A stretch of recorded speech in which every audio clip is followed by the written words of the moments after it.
read my book, watch my documentary, listen to my podcast, and you'll get everything that you need to become successful. Yeah, Ramit Sethi is the anti-financial advisor financial guru. So whereas Susie Orman might say, find a good advisor, Dave Ramsey, listen to one of my SmartVestor pros. Ken Fisher is talk to a Ken Fisher, customer service representative, what have you.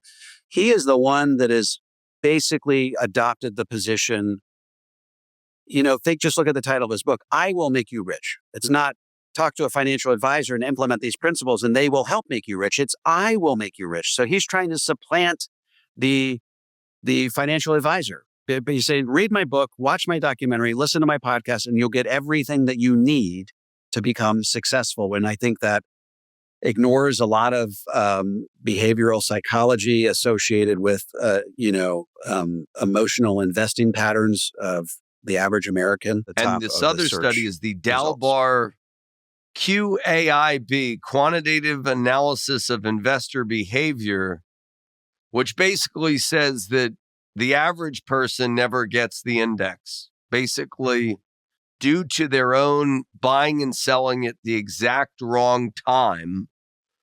Case in point, Bitcoin. Right now, everybody wants to go into Bitcoin when they should have bought it years ago, 2 years ago, when we were in the crypto winter, if they wanted to buy it. And then cyclical behaviors and things like that, people tend to do the exact opposite of what they should be doing. Right. And that costs you 300 basis points over the course of your life, right? So if you could have gotten, 12%, as Dave Ramsey suggests, in an index fund, and your advisor was charging you 1% because he was there to hold your feet to the fire and hold your hand through the rocky times, then you would have netted 11%. Whereas if you had done emotional investing and buying high and selling low, like most Americans do when left to their own devices, you would have only maybe netted 9%. So you'd be 2% behind where you otherwise could have been had you had an advisor along the way. Sometimes it's way worse than 3%. It's like 7% or something. Clark is not as big as he used to be, but he has a pretty.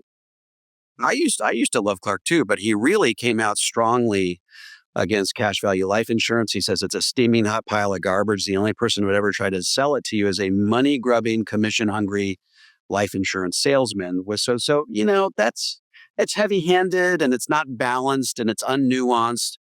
And it really vilifies people who are just trying to do the right thing by their clients.